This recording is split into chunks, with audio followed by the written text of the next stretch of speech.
నమస్తే అందరికీ. ఈరోజు మనం శనగపప్పు క్యాబేజీ ఎలా చేయాలో చూద్దాము. ముందుగా శనగపప్పు హాఫ్ గ్లాస్ తీసుకొని వాష్ చేసి 1 వాటర్ పోసుకొని నానబెట్టండి.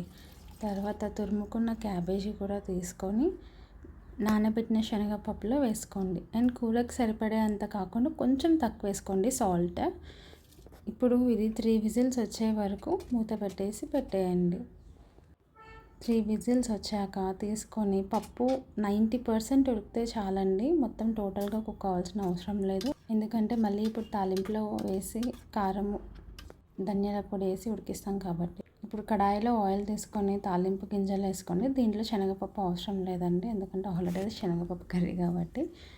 సో తాలింపు గింజలు వేసుకొని సరిపడా ఆనియన్స్ వేసి కలుపుకొని మళ్ళీ 2-3 కట్ చేసుకున్న మిరపకాయలు అండ్ 2 రెబ్బల కరివేపాకు వేసుకున్నాక కొద్దిగా సాల్ట్ వేసుకోండి.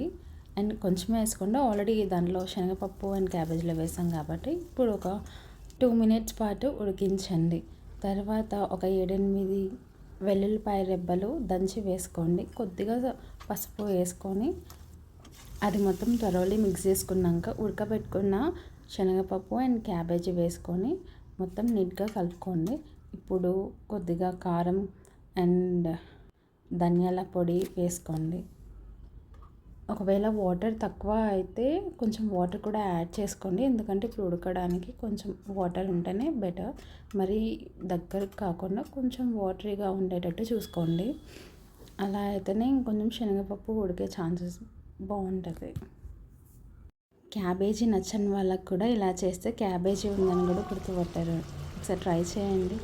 కొంచెం కొత్తిమీర మీకు ఆప్షనల్ అండి, నచ్చితే వేసుకొని లేకపోతే లేదు. ఈ కన్సిస్టెన్సీ వచ్చాక గంటితో కొంచెం స్మాష్ చేసుకోండి.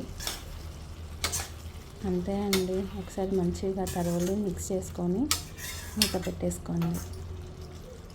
సో సింపుల్ కదా ప్రాసెస్.